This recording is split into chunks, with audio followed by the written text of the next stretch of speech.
Hello children, welcome to Asa education. आज हम कर रहे हैं chapter atmospheric circulation and weather systems, geography book, grade 11 से। Earlier chapter 9 describe the uneven distribution of temperature over the surface of the earth. हमारा जो 9th chapter था उसमें हमने पढ़ा कि किस तरीके से जो टेम्परेचर का डिस्ट्रीब्यूशन होता है वो समान नहीं होता है ऑल ओवर अर्थ सरफेस पे। Air expends when heated and gets compressed when cooled।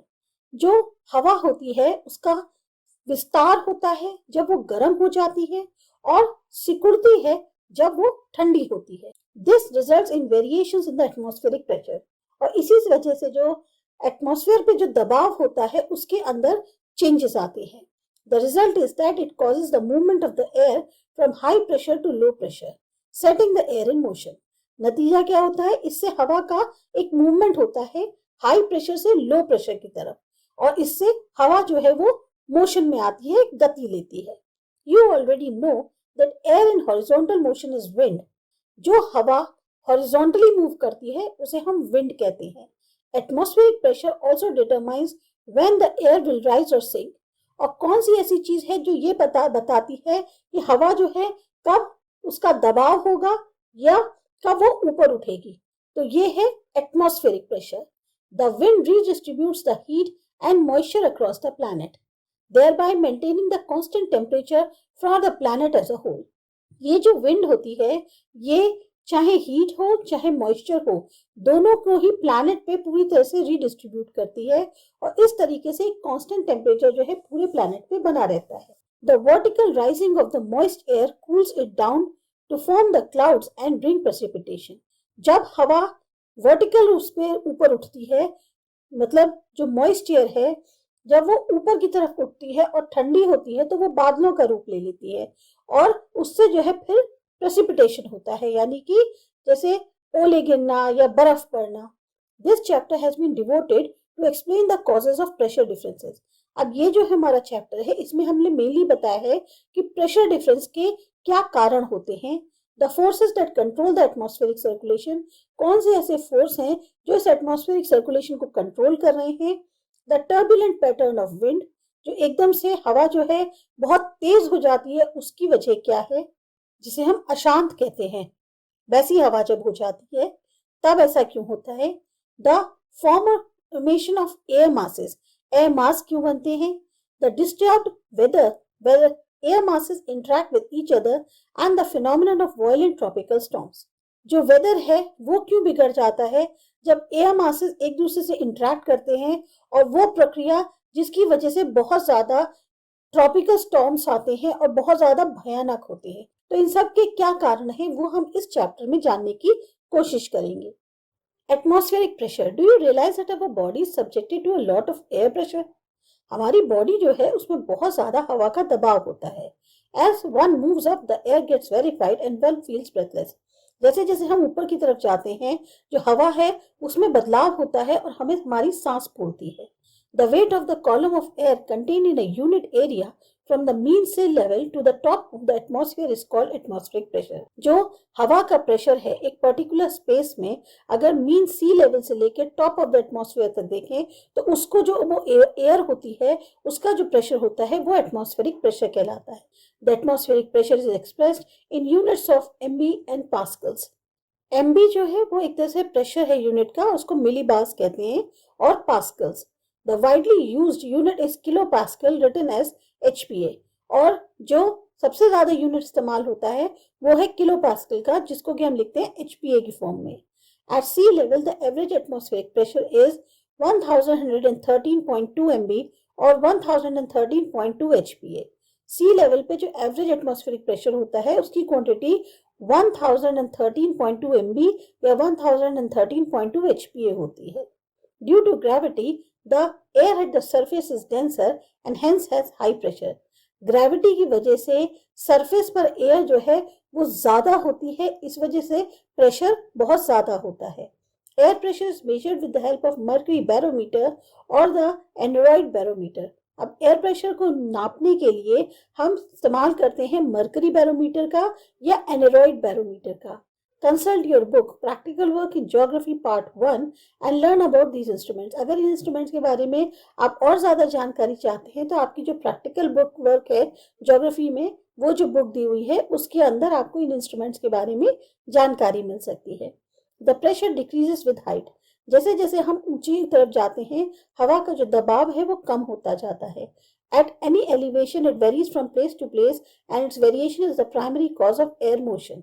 किसी भी ऊंचाई पर जगह जगह का फर्क होता है। ये अपने आप जितनी ऊंचाई पर हो आप किसी भी जगह पे वहां पे इसका फर्क होगा और इसका जो वेरिएशन होता है वही मेन कारण होता है एयर मोशन का। That is wind which moves from high pressure areas to low pressure areas. मतलब जो विंड है वो हाई प्रेशर एरियाज से लो प्रेशर एरियाज की तरफ बढ़ती है। Vertical variation of pressure. In the lower atmosphere, the pressure decreases rapidly with height. जितना ज़्यादा हाइट बढ़ती है उतना ही ज़्यादा जो है प्रेशर कम होता है लोअर एटमॉस्फेयर में। The decrease amounts to about 1 MB for each 10 meter increase in elevation. ये जो कमी आती है ये लगभग 1 MB की आती है हर 10 मीटर जो इंक्रीज होता है हाइट में। It does not always decrease at the same rate. ज़रूरी नहीं है हमेशा एक ही रेट पर जो है ये उसमें कमी आए। Table 10.1 gives the average pressure and temperature at selected levels of elevation for a standard atmosphere. अब यहाँ आपके सामने एक टेबल दी हुई है जिसमें एवरेज प्रेशर और टेम्परेचर बताया गया है एक सेलेक्टेड लेवल पर एलिवेशन के स्टैंडर्ड एटमॉस्फेयर के लिए। जैसे अगर हम सी लेवल की बात करें तो जो एमबी में प्रेशर है वो 1013.25 है, टेम्परेचर 15.2 डिग्री सेंटीग्रेड है। वही 1 किलोमीटर पे 898.76 हो गया, टेम्परेचर 8.7 हो गया।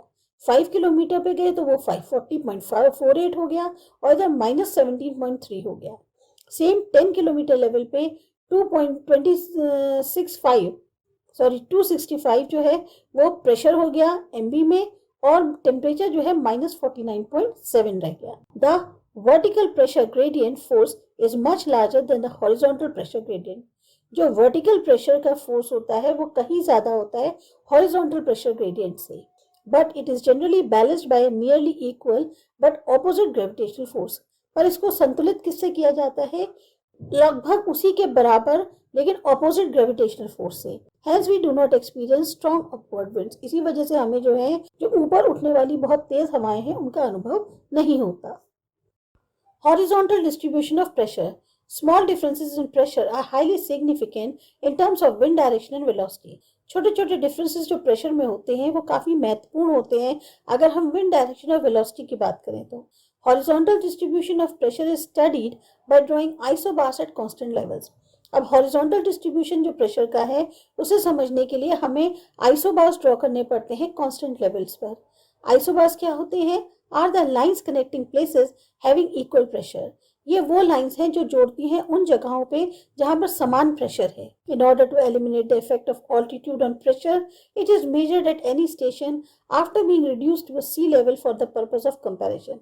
अगर हम जो है हाइट का जो इफेक्ट है प्रेशर पर अगर उसे खत्म करना चाहते हैं तो इसे मेजर करने के लिए किसी भी स्टेशन पे सबसे पहले इसको रिड्यूस किया जाता है सी लेवल तक ताकि इसको कंपेयर करा जा सके और उसके पर्पस के लिए इस्तेमाल किया जा सके। The sea level pressure distribution is shown on weather maps. तो जो आपके वेदर मैप्स हैं उसमें जो सी लेवल प्रेशर का डिस्ट्रीब्यूशन है वो दिखाया गया है। Figure 10.1 shows the pattern of isobars corresponding to pressure system. अब आपकी ये जो फिगर 10.1 है इसमें दिखाया है किस तरीके से जो आइसोबार्स हैं वो प्रेशर सिस्टम के अकॉर्डिंग बनाई गई हैं। Low pressure system is enclosed by one or more isobars with the lowest pressure in the centre.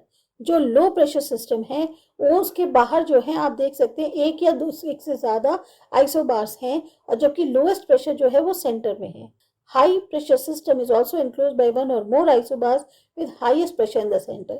उसी तरीके से जो हाई प्रेशर सिस्टम है उसमें भी एक या एक से ज्यादा आइसोबार्स हैं लेकिन जो हाईएस्ट प्रेशर है वो सेंटर में है। World distribution of sea level pressure.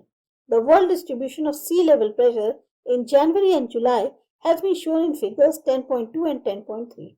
जो वर्ल्ड डिस्ट्रीब्यूशन है सी लेवल प्रेशर का वो जनवरी और जुलाई के बीच में जो रहा उसको दिखाया गया आपको 10.2 और 10.3 जो फिगर्स हैं उसके अंदर। Near the equator the sea level pressure is low and the area is known as equatorial low. Equator के पास जो सी लेवल प्रेशर है वो बहुत कम होता है, इसीलिए उस एरिया को हम इक्वेटोरियल लो कहते हैं।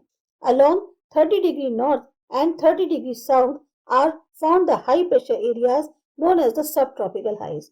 वहीं पर 30 डिग्री नॉर्थ और 30 डिग्री साउथ पर आपको हाई प्रेशर एरियाज मिलेंगे, हम इनको जो है सब ट्रॉपिकल हाइज कहते हैं। Further polewards along 60 degree north 60 degree south the low pressure belts are termed as sub polar lows. वहीं पर अगर आप टुवर्ड्स पोल चलते हैं तो 60 डिग्री नॉर्थ और 60 डिग्री साउथ जो लो प्रेशर बेल्ट्स हैं वहां पर उनको सब पोलर लोज कहा जाता है।